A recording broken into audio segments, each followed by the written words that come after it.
Atikana? Sawa. Yo guys, it's your boy Kadimanga hapa hivi kama kawa kama K. Mfanye hivi, msubscribe kama ni mgeni hapa, make sure umesubscribe. Ya, leo tuko place inaitwa Infinity. Malaysia, karibu na Infinity. Nacheki. Hii place tumekuja kusupport best yetu.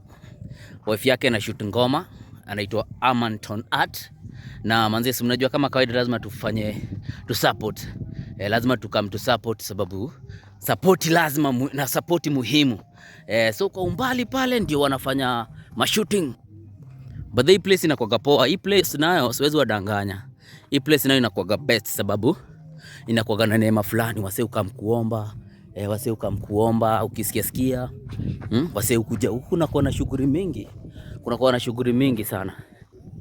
So si wacha tuende tuone rada ni gani na wacheki wanafanya pirika pale.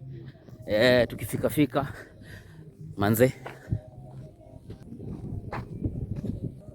Yes, unaona ma costume za kuchange ma director wengi pale hivyo, msanii ndo ule pale, mke wake ndo ule pale.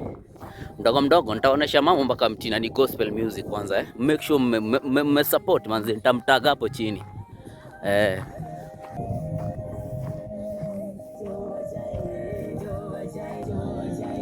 Wako na mbogi huku ni lazima ukampia hata kama ni kupoa. Sijui jambo gani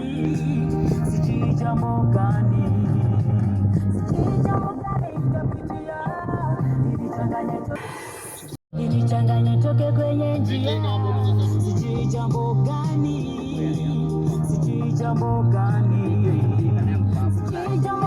nitapitia. Nilichanganya toke kwenye njia. Sijui jambo gani nitapitia. Sijui jambo gani nitapitia. Nilichanganya toke njia. Sijui jambo gani nitapitia. Wewe save. Ilikuwa nasao ni jina pia isikia. Nikije nimefunguka sai. Daka kama 2-3 ndo Manyeki mwenyewe.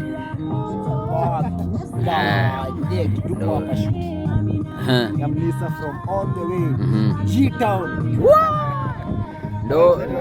Ndo babake mwenyewe. Kama kawa basi lazima ichapwe kabisa Murasta vulai kabisa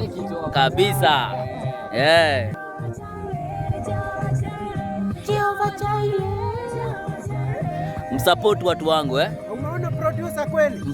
Msupport kabisa. Umeona producer? Producer ako wapi? Producer mwenyewe. Producer na shati na wasanii. Na wasanii wafike bei bwana. Wasanii wafike bei. Kazi ni safi.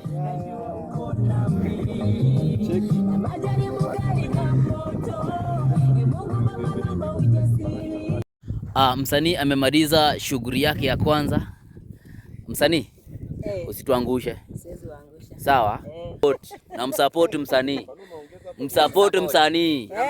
Ndio. Wanakuitaje? Aida Kakose. Wewe unasikia Aida Kakose amesema usikose subscribe. Na manager wake anaitwaje? Amanton Art. Kabisa. Ni msanagi mwingine mdedri. Huyu ni msanagi mwingine mnoma sana wa gospel. Sasa unajua leo